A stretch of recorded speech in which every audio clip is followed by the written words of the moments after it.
I said, I'm going to be candid. Your work is great.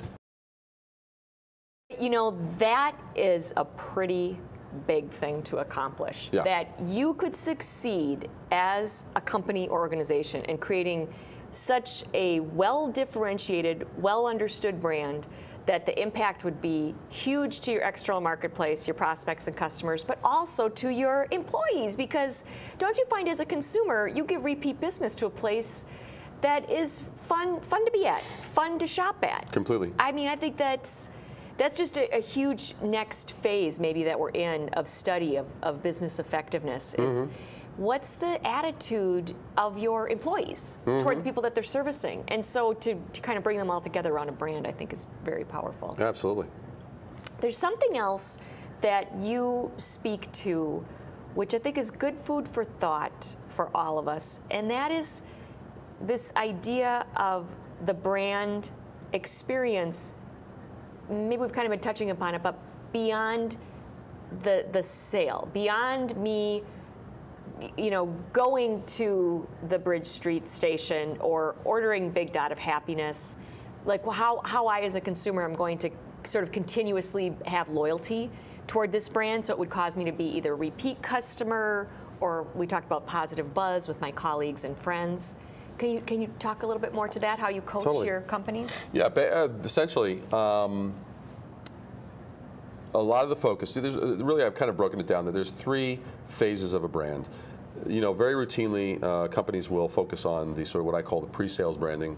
They'll advertise. And see an ad in a magazine. Yep. Oh, new eyeshadow. Email blasts. I should see if they have that at the department store. Yeah. Yep.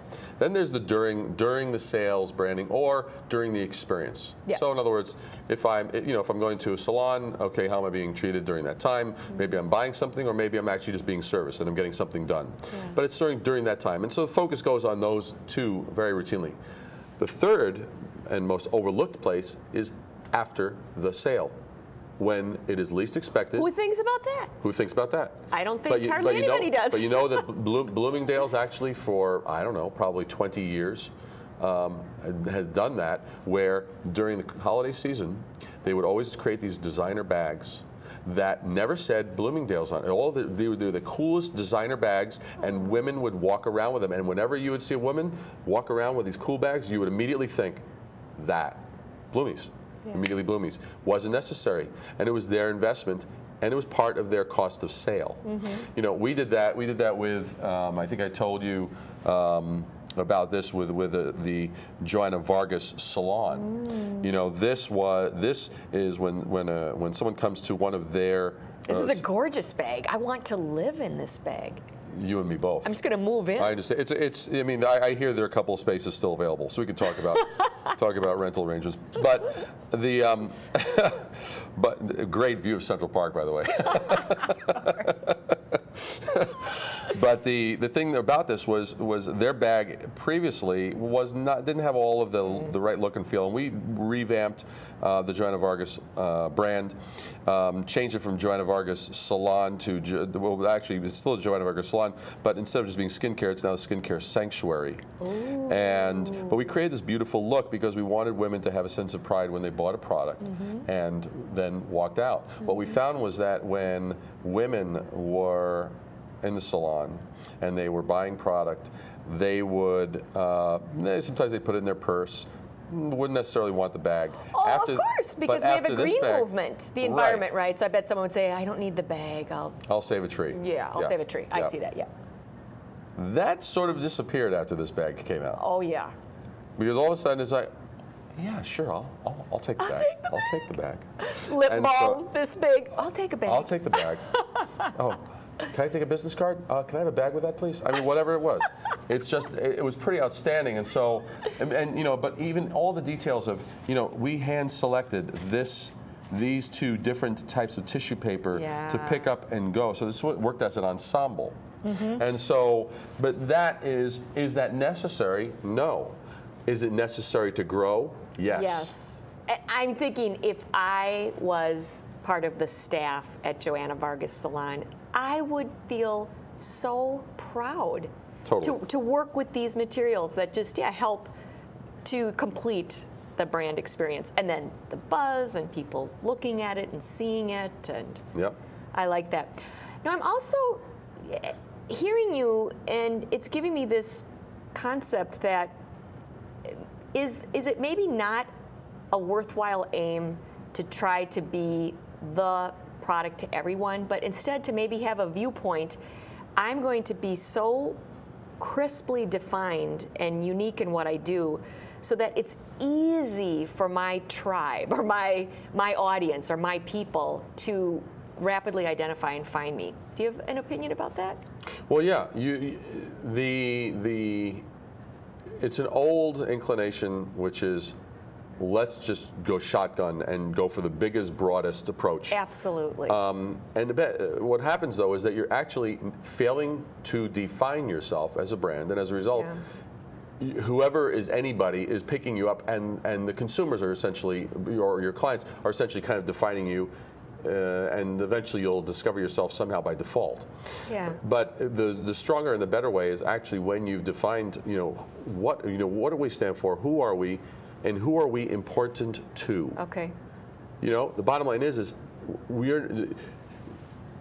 this is not going to be important to everyone equally, as will the burgers, as will the chocolates.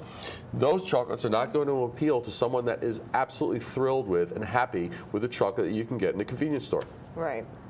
Right. They're pleased to spend whatever it is, $1.50 for a bar, as opposed to $1.50 for a truffle. Truffles that have tripled in sales. I know. I find that when I eat one of those truffles, they triple in flavor and satisfaction. If I just eat them slowly enough, it's a rather startling experience. But I think the path that we're espousing, it's more scary. You're kind of really putting a stake in the ground versus I am going to please everyone. I am going to endeavor to be all things to everyone. The apparency is that that's more secure, but you're saying it's not. It's not. The scariest thing is to actually being a generalist and standing for nothing. That is about the scariest thing that one can actually be. That is really well put. I mean, because I was speaking to a professional on my way in today. And we were talking about a couple things, and this is an experienced professional.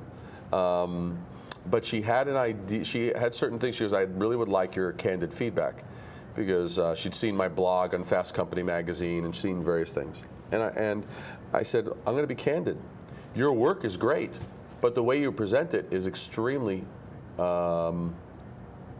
unexciting, extremely conservative, and you're doing a disservice to your work. The way you're presenting it is sort of, I kind of call it, I said, it's the difference between Steve Jobs doing a presentation and a PowerPoint presentation. I said, you got the great content, but you're kind of presenting it in a PowerPoint kind of way. It's sort of like bullet points, this, a graph, a blah, so it's kind of not thrilling. Would this excite you? Would it really excite you? That was one of the questions I asked. Yeah. She goes, "Oh my goodness, probably not." This is really good, David. You're getting us to undilute ourselves, and you're saying, be the concentrated you. Be the concentrated you. I like that. Full saturation, right? Yeah, with pulp. Absolutely. Absolutely. When I take a sip and it's the essence of you, I want pulp in my teeth. That's right. I just want to know that this has been freshly squeezed, never frozen. I'm sure that you've seen a lot in your career. What if there are individuals watching us right now who are studying marketing, studying design? Do you have any tips or advice that you would give to these up-and-comers into the profession? Well, this is an amazing book called Defying Gravity and Rising Above the Noise. That's one of my first tips that I would actually give. An excellent tip. Absolutely. And it's a great book. I mean, it's a coffee table book. It's gorgeous. It is. Beautiful photography. I mean, it's a great read, but there's lots of pictures too. Well, that is one distinction, and this might be seen as a shameless pitch, and it may in fact be that. But here's the deal. What I had found, and one of the inspirations for writing the book, was that having read a lot of business books, there would be like a point made, and then the books would continue to expand upon these points made with more words and more examples. But you were never shown how it could be done. Shown how it could be done. Yeah. I find for myself, if I can be told something or read something and then be shown this is how it would play out, or this is how you could apply it, or here's how others have applied it, here are actual examples. Boom, I see it, I see it, I see it. Yeah. I go, oh, it adds a whole dimension to something that otherwise is rather two-dimensional. And so what I wanted to do is, this book is really kind of what I refer to as almost really like the first show and tell book of its type, that really, it's about 80% visual. Yes. I worked years to take these 8 principles, get each one onto a page, because I could easily, as you may have noticed, I have no shortage of words if I start getting started. So I could have easily taken that one page and made it 25 pages. The bigger challenge. There'll be a volume 2. Absolutely, absolutely, and probably will be directed by Quentin Tarantino. Absolutely. But. You know, the goal was, how do I simplify it to really get this point across and show by example, so that you, the reader, can see this is how we applied it to this client, this is how we applied it to this client and this client, and where we have the actual quantifiable facts, such as, okay, this was a 500% increase, this was a 300% increase, this resulted in a 20% increase in this period of time. All of that information is contained, so it gives you an idea of, oh my goodness, it can apply to a product, it can apply to a service, it can apply to a cause, it can apply to anything, it can apply to an individual. There's no shortage of where it can apply. These work, it's just a matter of using them, and they're replicable. They actually can be used again and again. It again and again. It's like shampoo in the fact that you can rinse and repeat. That's the thing that's beautiful about it. It's gorgeous, and there's no conditioner required whatsoever. So tell us where we can find you. You mentioned that you blog. Tell us all the spots that we can find you on the web. Well, if you go to risingabovethenoise.com, that is there. We actually have at the bottom. There's many different places you could find my Fast Company blog link there. Okay. You could find out more about me on LinkedIn. You could find out, we cover all the different areas. There's the link to show projects, new blogs. And in there you'll see videos, you'll see we have a YouTube channel. So there's all these various places, but that's probably the best. If you go to risingabovethenoise.com, it's probably the best, most central hub that gets you into the brand elevation universe. Absolutely. David, this has been great fun and a real honor talking with you today. The honor is mine. Thank you so much for coming in. This is Lori Crever signing off from our interview with brand identity expert David Brier, inviting you to read a book.